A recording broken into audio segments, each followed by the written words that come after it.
The 12 Labours of Heracles.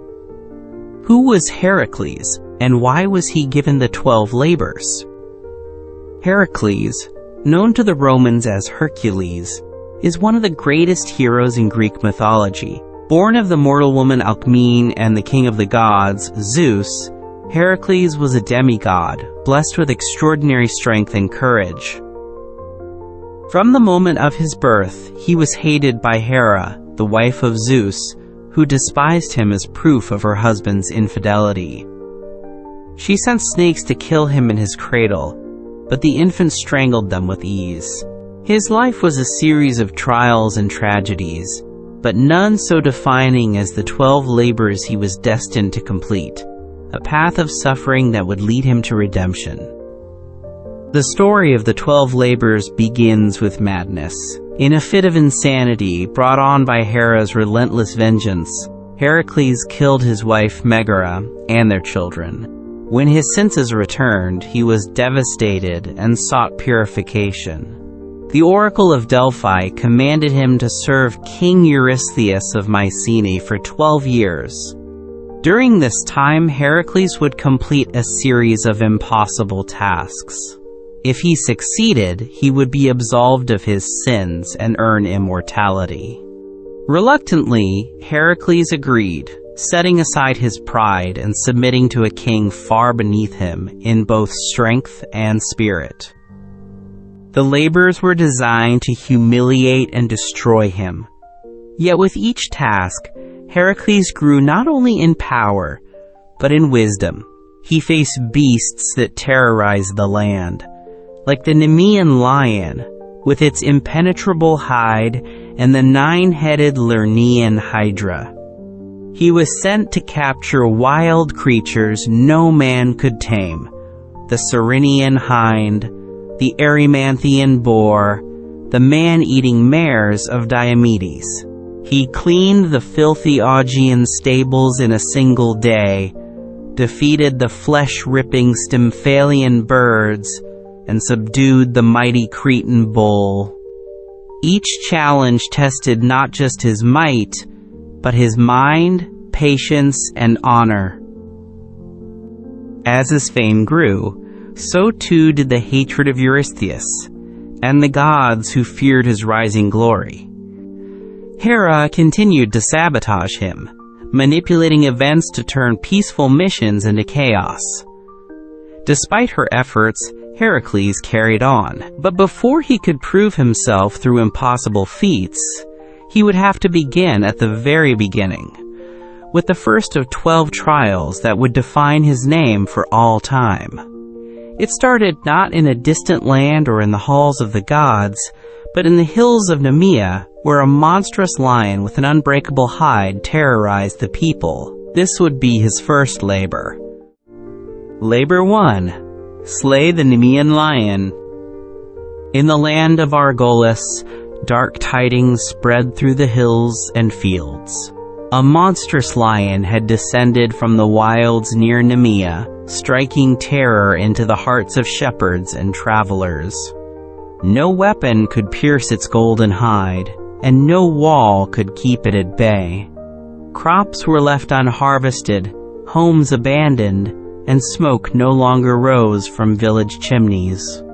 King Eurystheus, hiding behind the throne of Mycenae, sent word to Heracles, who had begun his penance for the madness that had once overtaken him. His first task, to journey to Nemean and rid the land of the lion. With only a bow, sword, and his mighty club, Heracles set forth, unaware that this was just the beginning of a long and grueling redemption. The journey to Nemean was quiet, too quiet. Birds did not sing in the trees, and even the wind seemed hesitant to stir. Heracles walked steadily, following scattered hoof prints and the occasional streak of blood. When he reached the lion's territory, he found no town, no herds, only bones and silence. The lion's roar echoed through the hills like thunder, shaking the leaves on the trees and the courage in lesser men. But Heracles did not flinch. He tightened his grip on his club, scanning the rocky terrain for any sign of movement. He knew that brute strength alone might not be enough. He needed a strategy. This beast was no ordinary lion. It was the child of monstrous gods, born of Echidna and Typhon, feared by man and immortalized in legend. He waited by a narrow ravine, where the lion was rumored to pass each evening. As the sun dipped behind the hills, casting gold and crimson over the land, Heracles crouched behind a boulder, his heart steady. Hours passed before he saw it. The lion emerged like a living shadow, enormous and golden, its mane shining as though woven from the sun itself. Its eyes burned with primal hunger, and it sniffed the air, catching Heracles' scent. With a snarl, it lunged toward him, swift and silent. Heracles sprang into action, loosing an arrow that glanced off the lion's flank like rain on marble. Another, and another, all useless. The lion roared and charged, and Heracles met it head-on, swinging his club with all his might. The club struck true, a resounding crack echoing across the canyon, but the lion merely staggered, dazed but unharmed. Heracles realized then that this was no battle of weapons. It would be strength against strength, beast against man. As the lion circled, Heracles cast aside his bow and broken sword. He waited until it pounced again, then dodged and seized its hind legs, flipping it onto its back. The two tumbled down the slope, a tangle of limbs and roars. Dust rose around them. Claws raked his arms, teeth snapped inches from his face, but Heracles held fast, locking his arms around the lion's throat. He squeezed with a strength beyond mortal limits, the kind born from gods and grief alike. The struggle lasted long into the night. Stars turned above, unseen as the moon rose over the ravine. Heracles did not let go, even as blood from his wounds slicked his arms. Slowly the lion's thrashing weakened. Its roars became rasping gasps, then silence. At last, the beast lay still. Heracles stood, panting, covered in dirt and sweat. His arms ached, but he had done it. He looked down at the lion, magnificent even in death. He had not just slain a beast, he had conquered a legend. Yet the labor was not finished. He had to return with proof. The lion's hide was impenetrable to blade or fire. How could he take it? He tried to cut the skin with his sword, but the metal bent uselessly against it. He tried fire, but the hide would not burn. Frustration simmered in his chest until an idea came to him. He took the lion's own claw, curved and sharper than any forged blade, and used it to slice into the beast's flesh. To his astonishment, it worked. Carefully, methodically, Heracles skinned the lion, lifting its pelt as one might remove armor from a fallen giant. When he was done, he draped the golden hide over his shoulders and placed the lion's massive head upon his own like a hood. He had no need for trophies. This would be his armor now. When Heracles returned to Mycenae, the people gathered to watch him enter. Covered in the gleaming hide, towering and bloodstained, he seemed more like a god than a man. King Eurystheus took one look at him and shrank behind his golden throne. From that moment, the king refused to see Heracles in person again. He issued future commands through a herald, speaking from the safety of a bronze jar in his storeroom. But Heracles only laughed. The fear of kings meant nothing to him. He had faced the untouchable and emerged victorious. Yet he also knew this was only the beginning. 11 more labors awaited, each one crueler than the last. Still, something had changed within him. As he sat that evening by the palace gate, the lion's hide warm around his shoulders, Heracles allowed himself a rare moment of peace. He thought of his wife and children, lost in a fit of madness, and wondered if they would have recognized him now, not just for the scars or the burden he carried, but for the way his heart had hardened. He had become something else, half man, half legend. The road ahead was long, but his path was now fixed. Each labor would be a step toward redemption, and perhaps in the end, toward peace. Though the Nemean lion was gone, its memory remained. Shepherds returned to the hills, merchants reopened their routes, and songs were sung of the mighty warrior who had slain the golden beast. Children played games where one was Heracles and the others were lions, falling with dramatic growls in the dust. Even the old men who had once scoffed at tales of demigods now raised cups in his honor. Heracles' name, once whispered with pity, now rang through the valley like a hymn. And yet he did not stay to bask in their praise. The next command would come soon. He knew better than to hope for gratitude from Eurystheus. The king's orders were not tests of service. They were trials born of resentment. Heracles' strength, his divine blood, his favor among the gods, all provoked envy in those weaker than he. These labors were meant to humble him, to break him. But Heracles had faced divine wrath before. What were kings to a man who had faced Hera's hatred since birth? He welcomed the struggle, not because he desired glory, but because it gave him purpose. Where others saw punishment, he saw a path.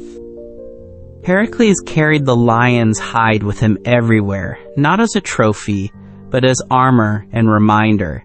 Its weight on his back was like the burden of his sins, yet it also shielded him, both in battle and in spirit. Wrapped in the hide of what once seemed invincible, he walked forward as a symbol of mortal defiance. Gods might toy with fate, kings might issue commands, but Heracles would endure. He had bested the Nemean lion with nothing but his hands. Whatever came next, beast, monster, or impossible feat, he would meet it the same way. As night fell and stars returned to the sky, Heracles left Mycenae. He did not ask what his next labor would be. It would find him soon enough. For now he walked alone under the weight of his first victory.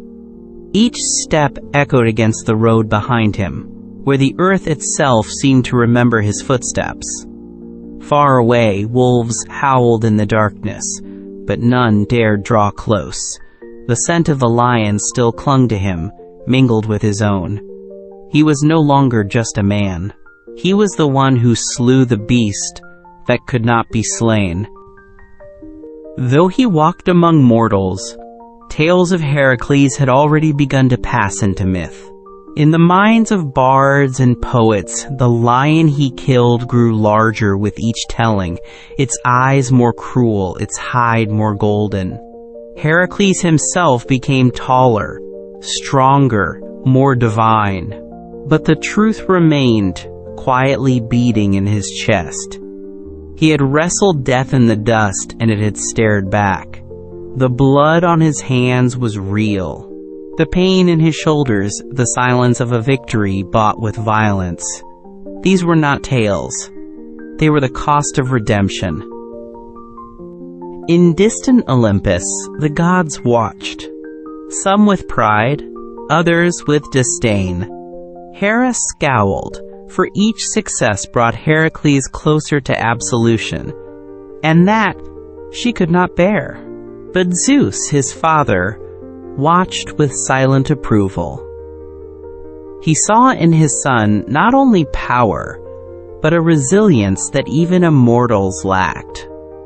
The first labor had been conquered, not with magic, but with will. And so it would be again. Heracles' tale was not one of ease, but of endurance. He would fall, he would bleed, but he would rise, again and again. Thus ends the tale of Heracles and the Nemean lion. It is a story of strength, yes, but more than that.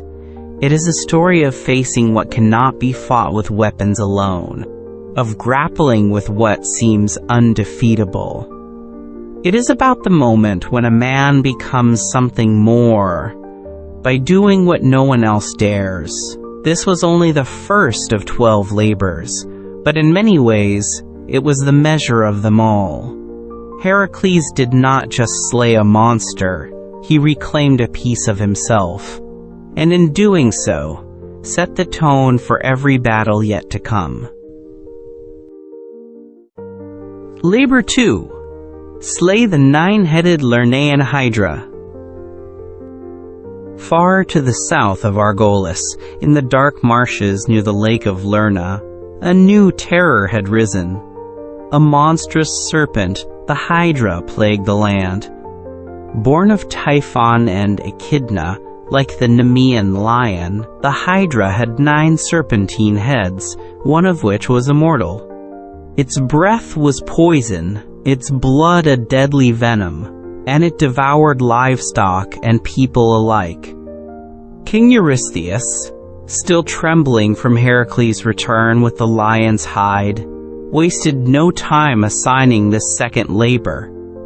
Heracles was to slay the Hydra and cleanse the land, but this would not be a task of brute strength alone. The beast's regeneration made it nearly invincible, and the swamp it lived in was as dangerous as the creature itself. Heracles prepared for the journey with his usual grim determination. This time he brought with him his young nephew Iolaus, a trusted companion, not to help with the fight, but to manage the chariot and supplies.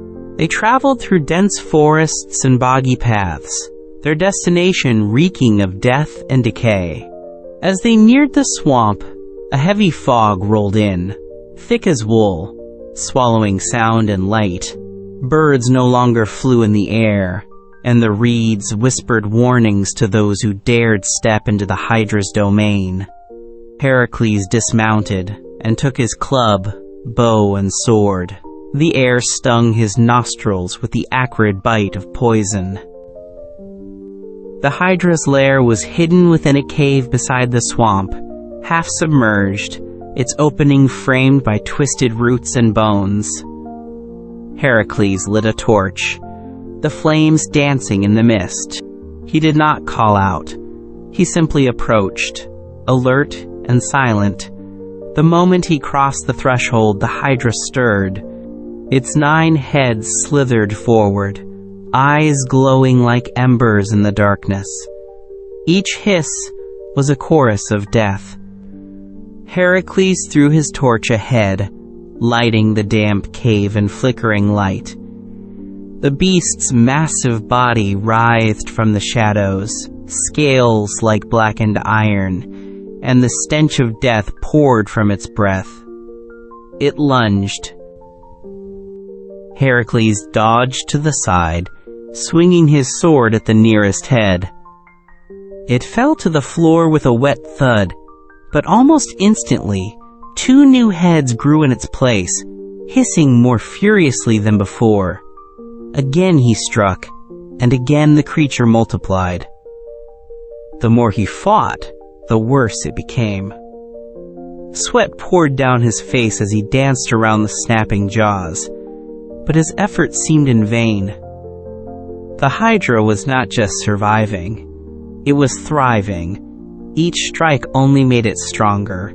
Heracles retreated outside the cave for a breath. Frustration etched across his brow. This was a different kind of challenge. Iolaus, watching nearby, had an idea. "Burn the stumps," he called. Heracles nodded grimly, and together they set to work. As Heracles lopped off each head, Iolaus pressed the burning brand to the writhing neck, cauterizing the wound before another could grow. The scent of burning flesh filled the swamp as the Hydra shrieked and thrashed, sending waves through the water and shaking the very earth. One by one, the heads fell, no longer growing back. The coordinated rhythm between uncle and nephew turned the tide. Still, one head remained, the immortal one, glistening with venom and hatred, impossible to destroy with blade or fire. Heracles paused, eyeing the final head. It hissed and snapped, its long neck weaving like a serpent in mid-air. He stepped carefully, avoiding its venomous breath. Then, with a sudden leap, he grabbed it by the neck and wrestled it to the ground. It took all his might to hold it steady as he reached for a golden sword, gifted to him by Athena herself. With a final cry, he brought the blade down, slicing cleanly through the immortal head. Even severed, it writhed and snapped, refusing to die. Heracles dug a deep pit, placed the head within, and covered it with a boulder so vast no man could lift it. Exhausted, bruised but triumphant, Heracles stood over the beast's steaming remains. Black blood soaked the swamp, and the waters hissed where it spilled. He dipped his arrows into the Hydra's venom, knowing their tips would now bring death with a single scratch. It was a dark gift, but one he would use in future battles. Iolaus approached, still clutching a charred torch, and looked at the scene in awe. The land had grown quiet again, the fog beginning to lift. For the first time in years, the villagers of Lerna would sleep without fear. But Heracles knew that Eurystheus would not be satisfied. When Heracles returned to Mycenae, dragging the remains behind him, Eurystheus received the news with an uneasy frown. He had heard that Iolaus helped. With this excuse, the king declared the labor invalid, claiming Heracles had not acted alone. The judgment was unfair, petty, and cruel, but Heracles said nothing. He simply turned away, preparing for whatever came next. He did not fight for the approval of kings. He fought to redeem his soul, and for the people whose lives were spared because he faced what others could not. The Hydra was dead. That was all that mattered. The tale of the Hydra spread like wildfire. Poets marveled at the beast with heads that grew back twofold, and the hero who had the courage and wit to defeat it.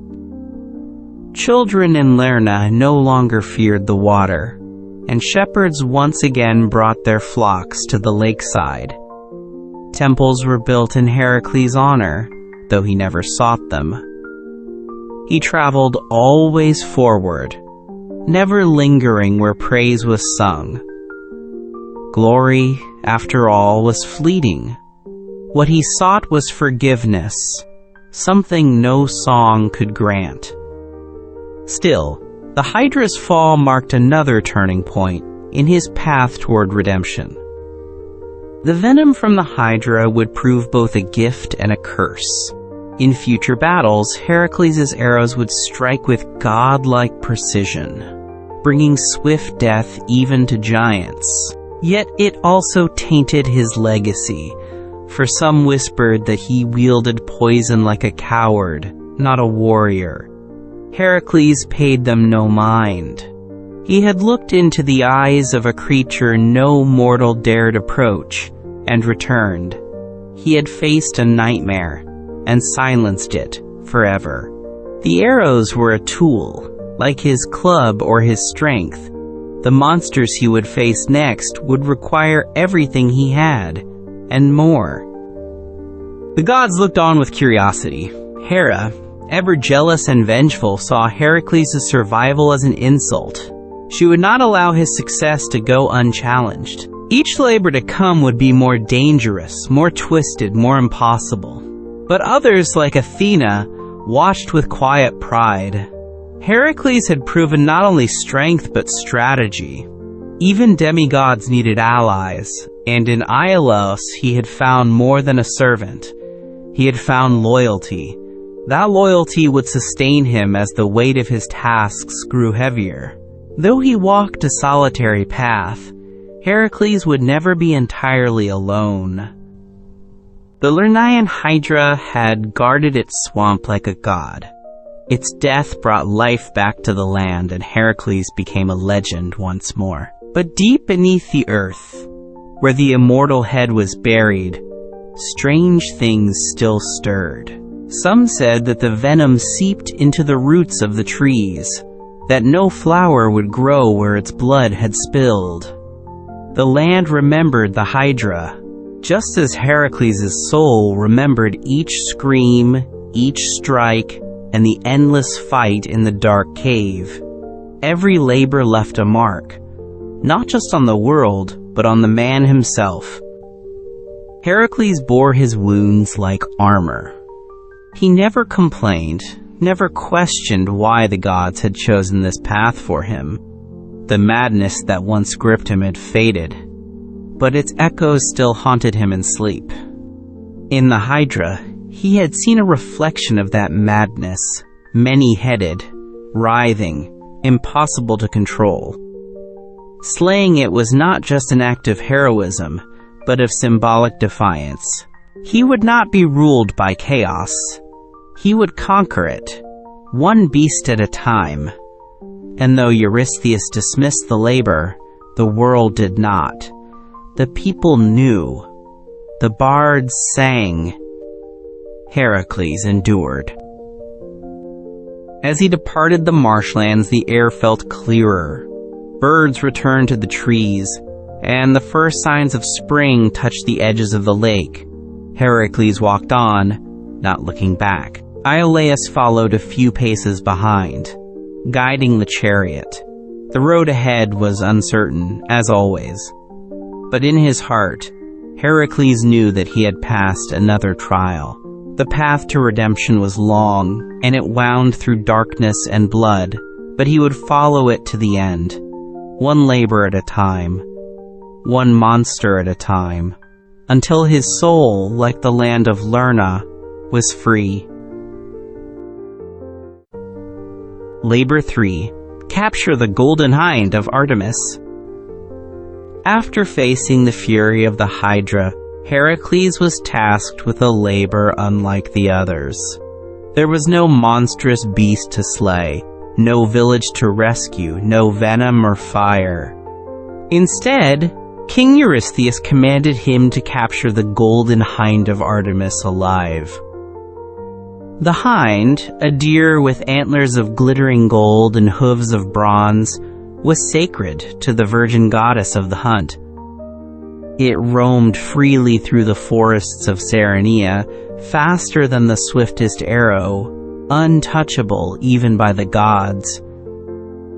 Heracles was not to harm it. That was the true challenge. To hunt a divine creature, to outwit it without drawing its blood, would test not only strength, but restraint. Heracles knew this task was a trap. Should he injure the hind, he would draw the wrath of Artemis, whose temper could level mountains and forests. Yet if he failed to bring it to Eurystheus, the labor would go unfulfilled. Still, Heracles accepted the challenge. He set out for Arcadia, where thick woods stretched beyond the eyes of man, hiding all manner of divine and wild things. Days passed as he searched the glades, tracking faint impressions in the earth, slight bends in the underbrush. The hind was elusive, careful, and intelligent. It did not move with fear, but with freedom, as if it danced through the forest just beyond reach. He caught his first glimpse of the creature at dawn. It stood by a stream, bathed in gold light, its coat shimmering like sunlight on water. It turned to him, eyes clear and unafraid, then bounded away so fast that even Heracles could not keep pace. He pursued it tirelessly, through thick woods and steep ravines, across rivers and over mountains, yet the hind always remained just out of reach. It never tired, never stumbled, and seemed almost to play with him. Each day, Heracles grew more determined. He would not harm the sacred beast. He would not fail this test of patience and cunning. For nearly a year, Heracles chased the hind. Through rain and snow, through seasons of bloom and decay, he followed its trail. In that time, he learned the rhythm of the forest, the call of each bird, the whisper of every leaf. He began to understand the world not as a battleground, but as a living, breathing being. The hind was not just an animal. It was part of the forest's soul. And slowly, Heracles adapted. He stopped charging forward with brute strength and started moving with silence, with reverence. His pursuit became a ritual, a kind of worship, as if he too sought the favor of Artemis. One quiet morning, deep in a northern glen, Heracles finally found the hind drinking from a crystal-clear pool. He did not draw his bow. Instead, he crept forward, each step careful, patient. As he neared, the wind shifted in his favor, carrying no sound or scent. In a single swift motion, he threw a net, woven from the reeds of the Lernaean river, enchanted by a local priestess. The net wrapped around the hind's slender form without a wound. It thrashed briefly, then calmed, as if recognizing the care in Heracles' hands.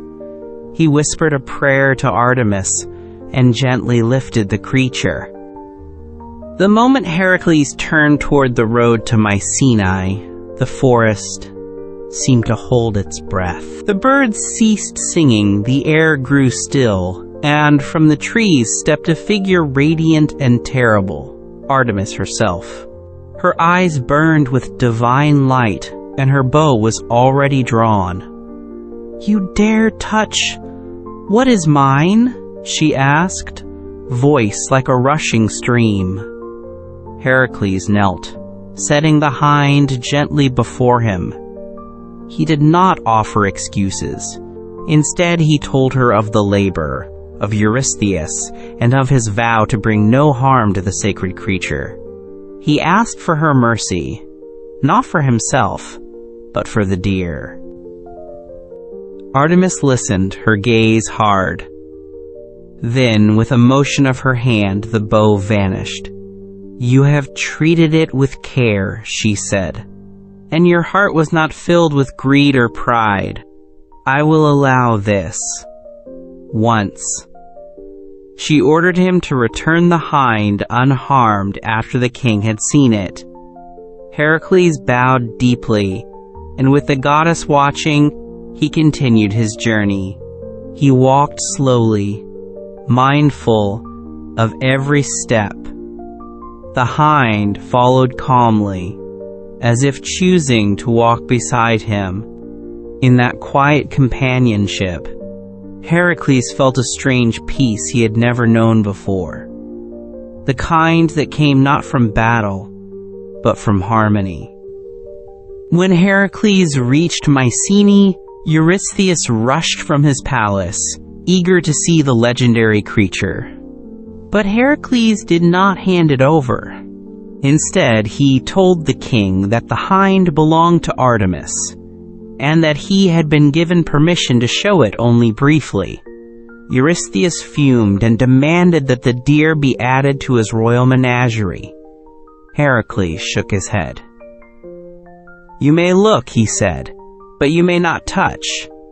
The moment the king turned his back to summon his guards, Heracles released the hind, and it vanished into the forest like a spark into the wind. Eurystheus screamed in fury. Though the king claimed Heracles had cheated, the people saw the truth. Heracles had faced a divine test and passed it without violence. Songs were sung not of conquest but of respect. Children whispered of the golden hind and the hero who chased it across the land without drawing blood. Even the priests of Artemis spoke Heracles' name with reverence. It was said that the goddess herself had watched over his steps. For once, Heracles was not seen as just a slayer of beasts, but as a protector of sacred things. His legend grew deeper, richer, more human. This labor had changed him.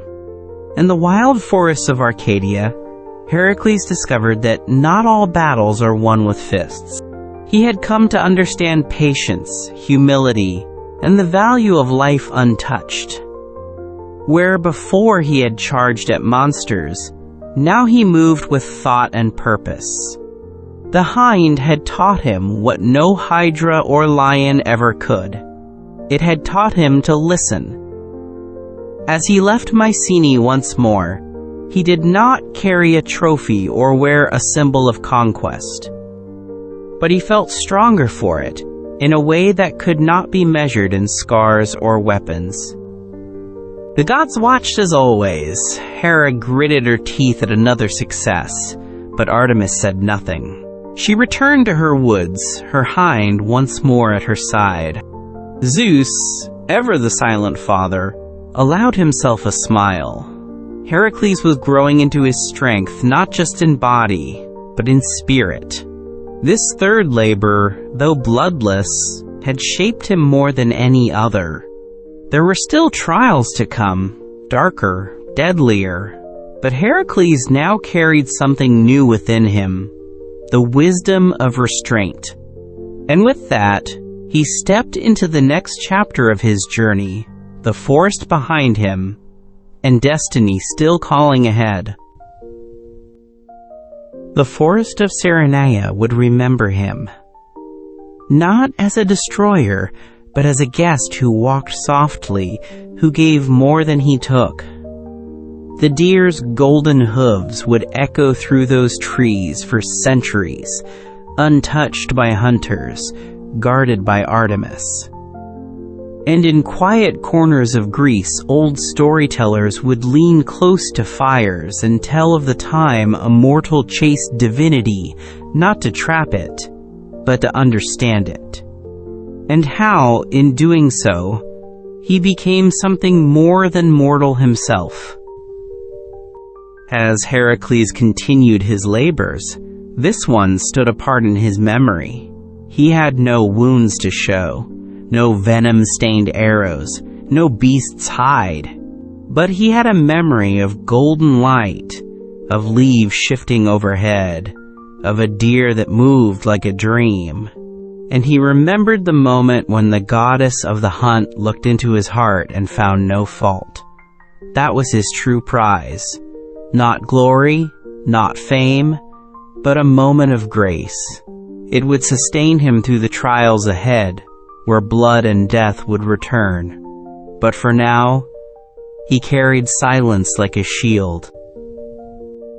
In time, people forgot the king's bitterness, but they remembered the hind and Heracles' gentle capture. They spoke of him not just as a warrior, but as a man who grew with each challenge. In this third labor, he had not only proven himself to the gods, but to himself.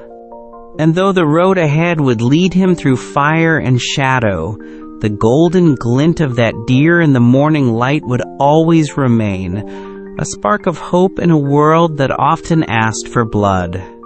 With steady steps, Heracles moved on, stronger, wiser, and ready. Labor 4. Capture the Erymanthian Boar. The morning mist still clung to the hills of Mycenae when King Eurystheus summoned Heracles once again.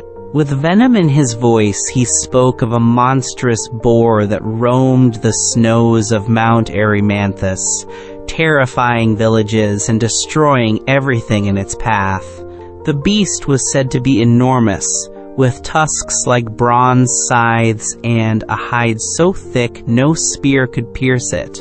This time, Heracles was not to kill but to capture it alive and bring it back. The challenge lay not only in facing the beast, but in subduing it without ending its life. It was another test of strength laced with clever cruelty. Heracles nodded silently and set out for the wild country of Arcadia, where the mountain towered over the surrounding land. The road to Erymanthus passed through thick forests and narrow valleys, where ancient trees whispered tales of heroes and monsters. As he climbed higher, the air grew colder and the snow deeper. Wolves followed from afar, never daring to approach. The boar's trail was easy to find. Whole trees shattered, claw marks along boulders, and massive tracks pressed deep into the frozen earth. The villagers he passed looked at him with both hope and fear, offering food and warnings in equal measure. Before reaching the boar, Heracles stopped at the home of Pholus, a wise centaur and friend to his kind. Pholus welcomed him with warmth and shared his fire and food. They spoke long into the night about the wild beast and the strange lands ahead. Curious, Pholus opened a jar of sacred wine that belonged to all centaurs. The scent wafted into the hills, and soon other centaurs, wilder, less kind, came charging down the slopes, enraged at the theft. Heracles was forced to fight, defending himself and his friend. In the chaos, Pholus was accidentally killed by one of the arrows Heracles had dipped in Hydra's venom. The battle with the centaurs cast a heavy shadow on Heracles' heart. Though the encounter was not his fault, Pholus's death weighed on him. Still, the labor had to be completed. He climbed higher into the mountains, through winds so fierce they seemed to scream. At last, in a snow-covered valley surrounded by sharp cliffs, he saw it. The Erymanthian boar stood as tall as a man, its breath fogging the air, tusks gleaming with frost. Its eyes were red with rage, and it rooted through the snow, tearing up the earth. When it spotted Heracles, it let out a bellowing roar and charged. The ground shook beneath its charge. Heracles braced himself, diving aside just as the tusks slashed through a tree where he had stood. The boar turned and came again, relentless. Heracles dodged each charge, using the snow and terrain to his advantage. He shouted and clapped, driving the beast toward higher ground, where the snow was deepest and the cliffs surrounded them on all sides. The boar fought ferociously, but the deeper it moved into the drifts, the slower it became. Heracles waited until it stumbled in the snow, its massive legs struggling to move, then leapt upon its back with a roar of his own. Wrestling the beast was no easy task. The boar bucked and shrieked, its tusks slashing wildly, nearly goring Heracles several times. But his grip was iron, forged by countless battles.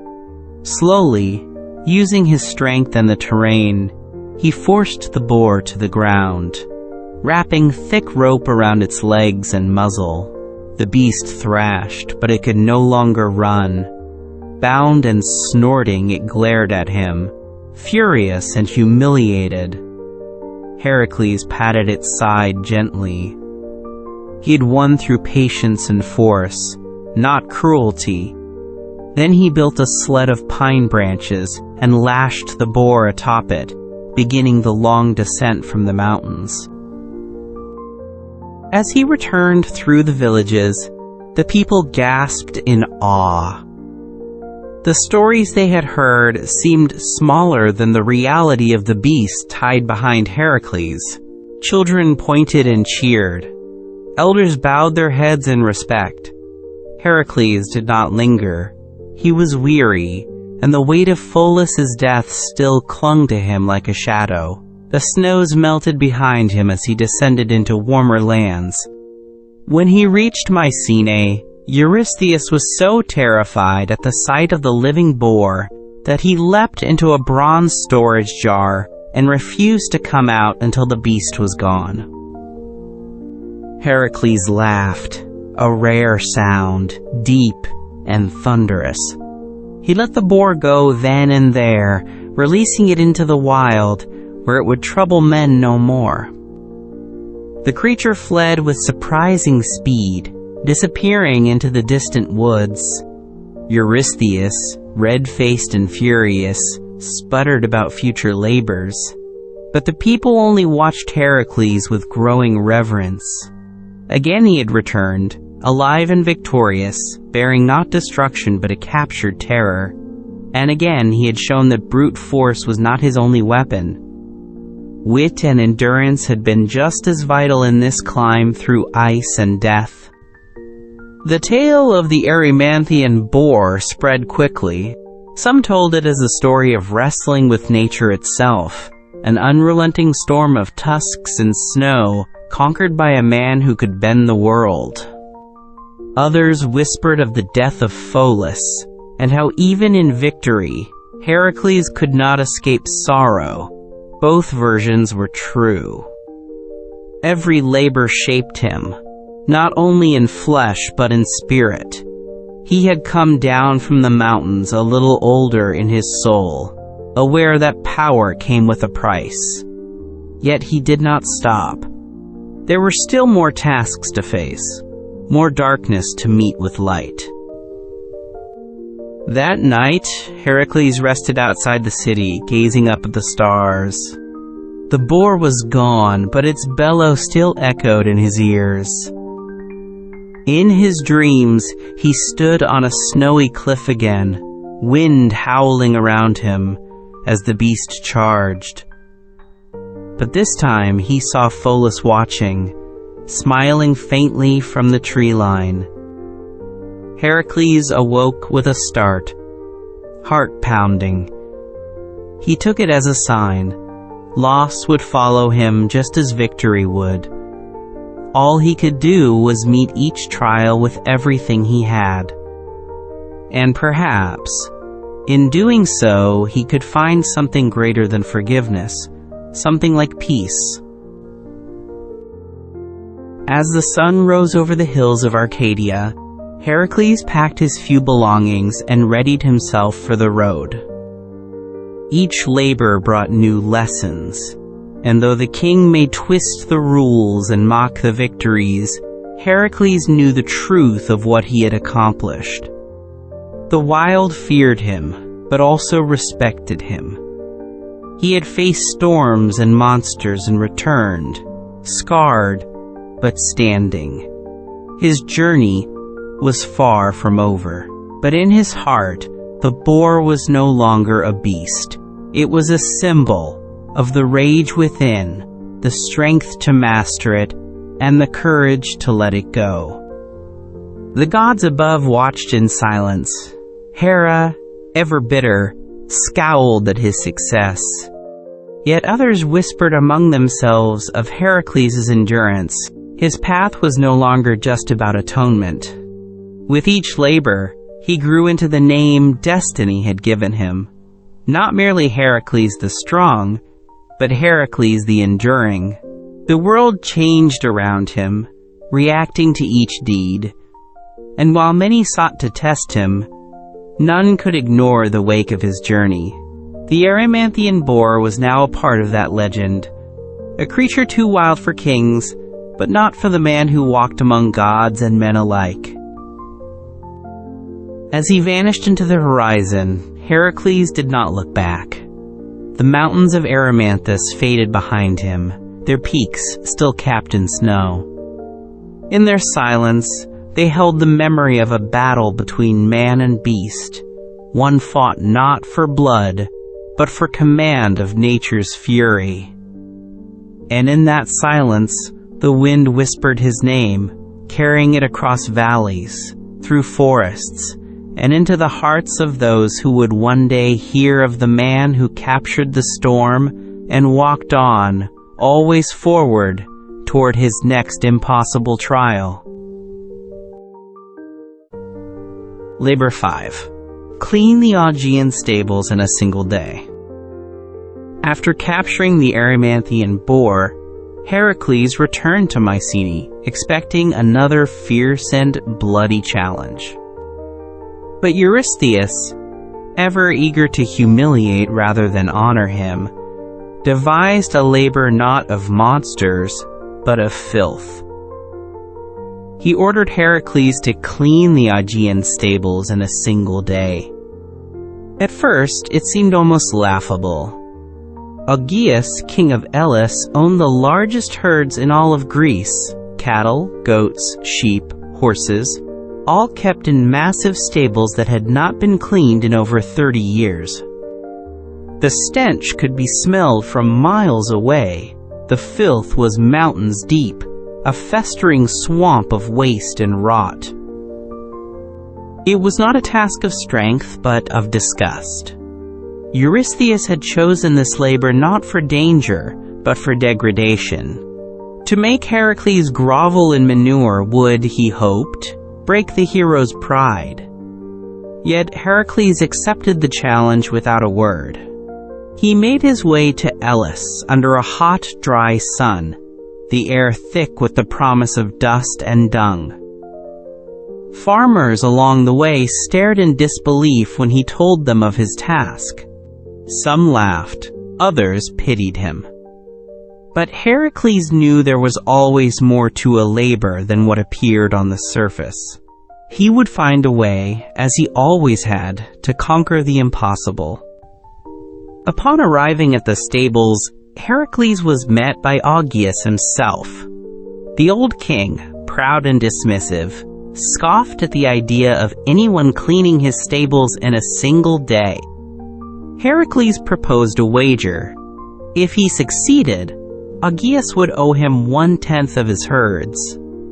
Amused and certain of Heracles' failure, Augeas agreed, though he did not tell his son, who stood quietly nearby, troubled by the dishonor of his father's bet. Heracles surveyed the stables, walls crusted with filth, fences sinking under years of muck. The rivers Alpheus and Peneus flowed nearby, their waters clear and swift. And that gave him an idea. Rather than remove the filth by hand, Heracles would use nature's force. He tore down sections of the stable walls, breaking through with his bare hands and shoveling the waste aside just enough to clear a path. Then he diverted the course of the two rivers, digging trenches and channels with massive stones in his great strength. Soon, the water surged through the stables, roaring and churning, sweeping decades of filth away in a single afternoon. The stables were not only cleaned, they sparkled with fresh mud and river stones. The animals themselves seemed to lift their heads in surprise at the sudden transformation. Augeas was furious. He had not expected success, and now he was faced with his own broken word. He refused to pay Heracles his promised reward, claiming that Heracles had used trickery, not labor.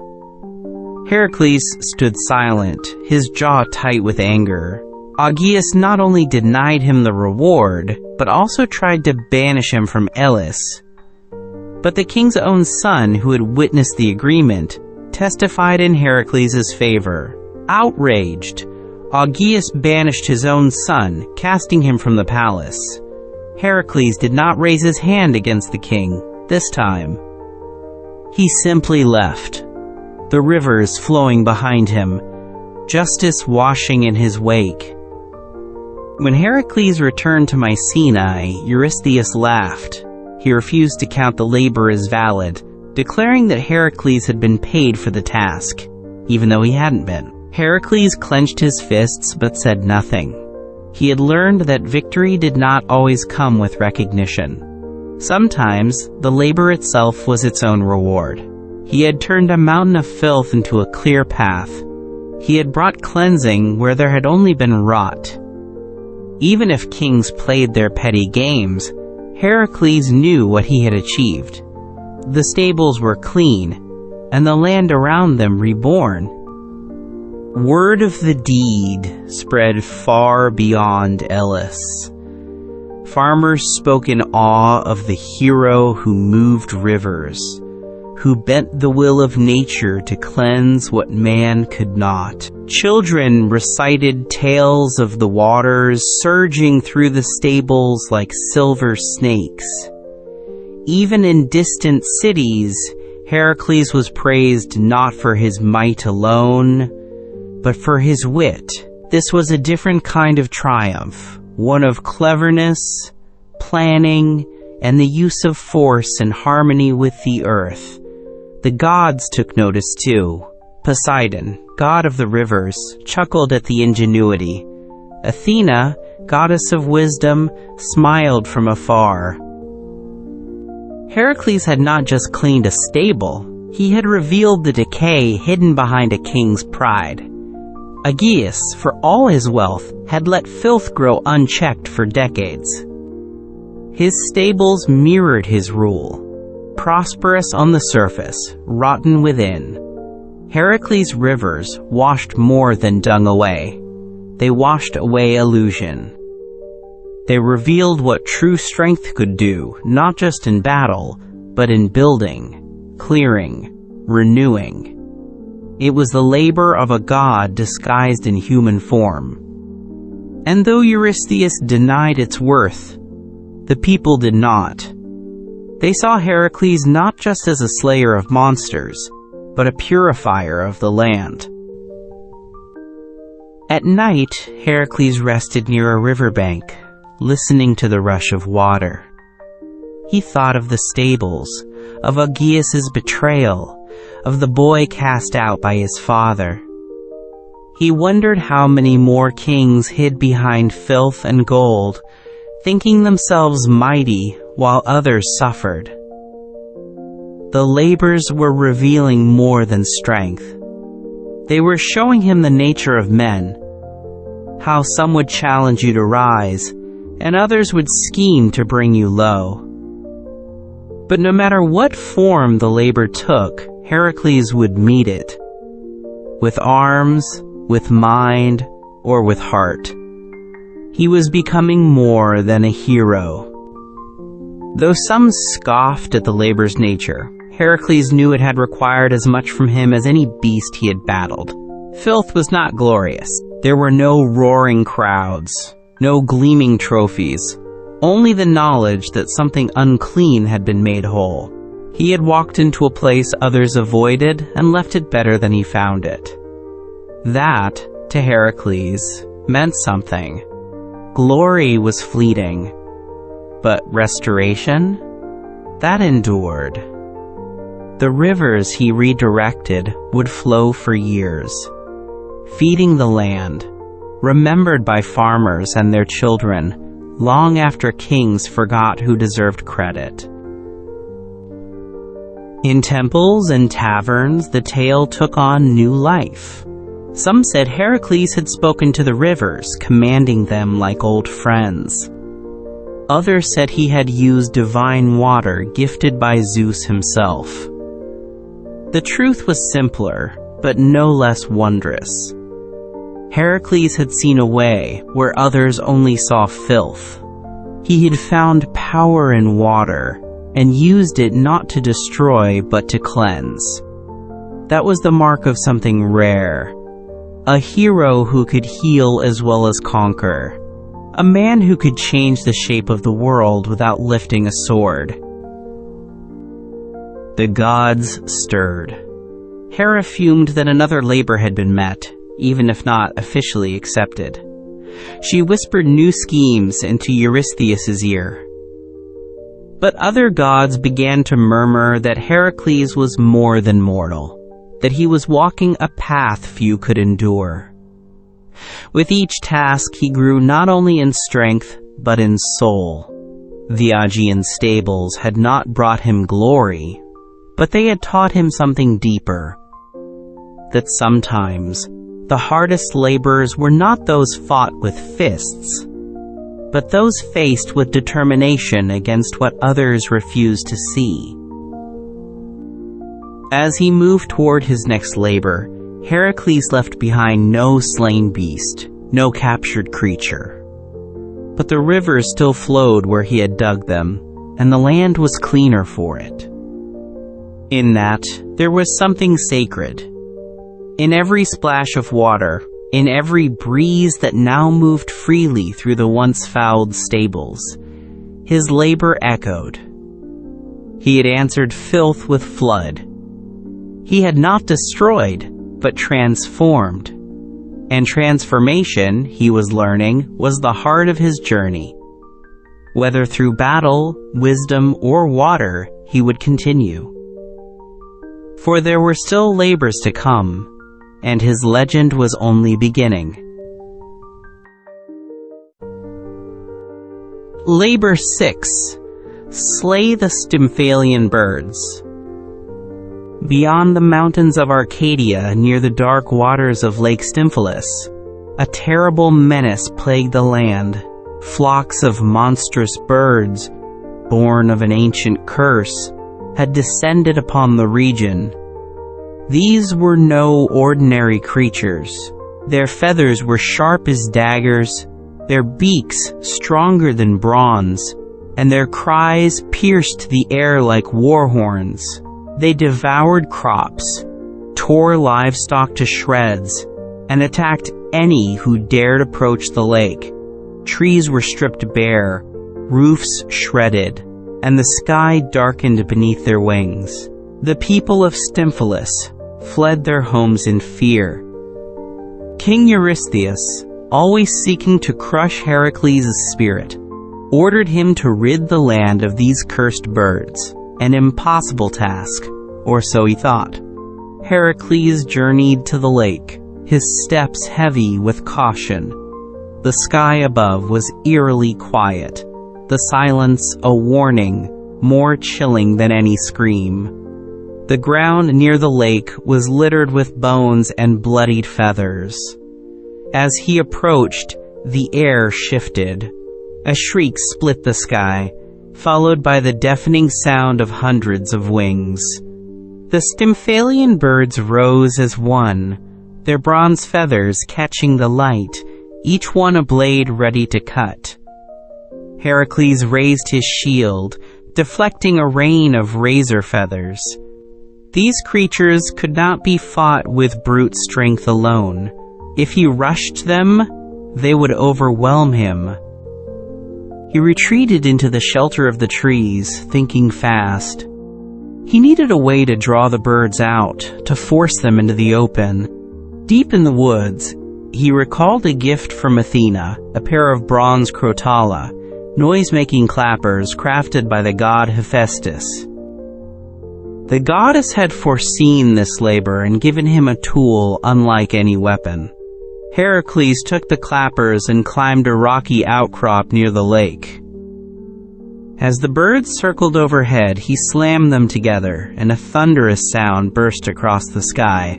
It echoed off the cliffs, loud as war drums. The birds shrieked in confusion, rising higher, forming a dense cloud above the water. The noise startled them from their nests, driving them into the air in a frenzied swarm. Heracles kept rhythm with the clappers, the sharp clang forcing the birds to abandon their shelter. With his other hand, he drew his bow. Arrow after arrow flew, each one tipped with the Hydra's venom. When a single arrow struck, it pierced multiple birds. Such was their number. The poison did its work quickly. One brush of the arrow was enough to send them falling from the sky, lifeless, into the reeds and waters below. It was not easy. The birds came in waves, shrieking, slashing, raining death. But Heracles held his ground, unwavering. His bow sang, his aim true. For every bird that fell, 2 more came, but he never faltered. The crotala rang out until the air shook with their rhythm. The battle waged for hours, sky and lake painted with feathers and blood. Slowly, the tide turned. The flocks thinned. The shrieks grew fewer. The lake, once a storm of wings, began to clear. The remaining birds, sensing defeat, rose high and fled into the mountains, never to return. Heracles lowered his arms at last, his breath heavy, his body flecked with blood and feather. The people of Stymphalis crept from their hiding places, stunned to see the sky free of shadows. Fields that had lain in ruin were now quiet. Heracles stood alone by the lake, surrounded by the fallen. The water, once dark with dread, shimmered again in the fading sun. He burned the carcasses of the birds, lest their poison infect the land. Then, with no need for words, he turned and walked away. The people watched in silence, unsure whether they had seen a man or a god. The forest echoed with the sound of his footsteps, steady and slow. When Heracles returned to Mycenae, Eurystheus frowned.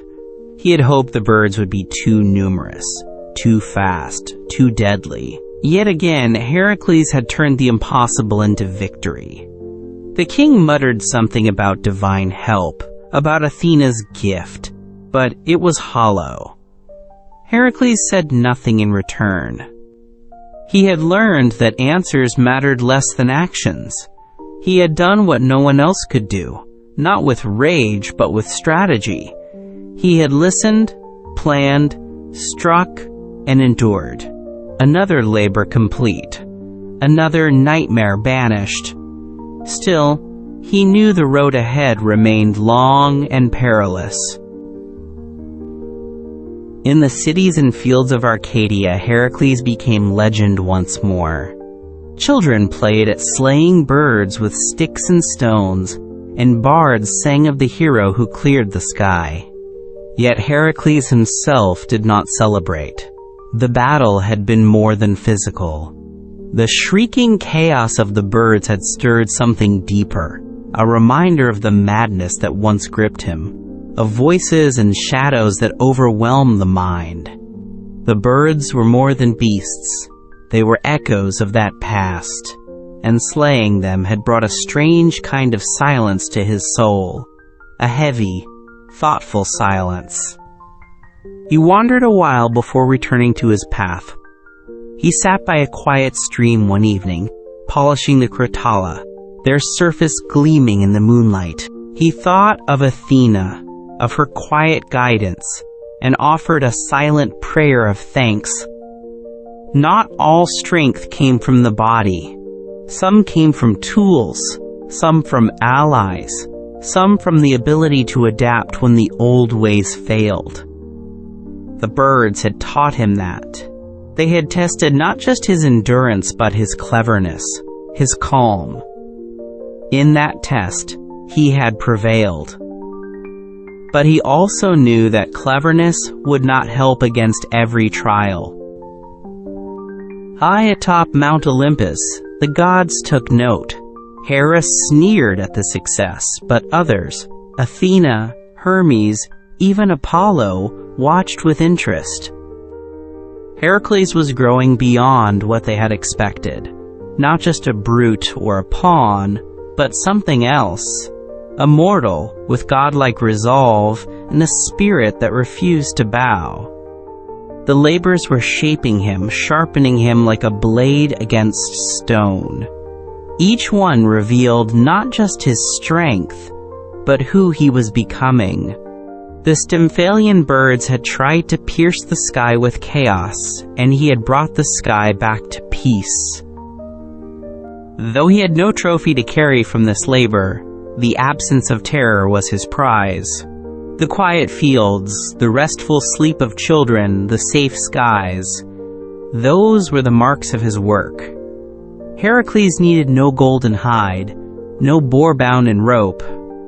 Sometimes, the greatest triumph was what did not remain. That night, in a village near the lake, a shepherd lit a candle and whispered a prayer to the hero who had driven the dark things away. And far off, Heracles slept beneath the stars, alone, his dreams filled not with monsters, but with silence. The Stymphalian birds would not return. Their nests were gone, their shadows erased from the land. But their memory lingered in the story of the man who had faced them without fear. And in that story, Heracles was no longer just a slayer of beasts. He was a force of order against the chaos of the world. Where others fled, he stood. Where others despaired, he planned. And where others failed, he endured. Each labor was more than a task. It was a transformation. And the man who walked forward now carried more than strength. He carried the will to change the world around him. As Heracles departed Arcadia, the wind carried no more shrieks, only the soft rustle of leaves. The lake shimmered under clear skies, its waters undisturbed. And in the minds of those who remained, a single truth took root. When darkness gathers, when the skies grow heavy with fear, there are some who will stand unshaken until peace is restored. Heracles was such a man. He had faced a storm of wings and walked away calm. And so he traveled on, toward whatever horror came next, bow in hand, and silence in his wake. And in every forest where birds stirred in their trees, there was a moment of stillness. As if even the wild things remembered. The wind would hush, and the world would seem to ask, what monster will he face next? With the defeat of the Stymphalian birds, Heracles had completed 6 labors, only half of the 12 that lay before him. And that brings us to the end of Heracles' first 6 labors, each one a test of strength, courage, and endurance. In the next video, we'll follow him through the final 6, where the challenges grow even more dangerous, and the path to redemption reaches its darkest depths.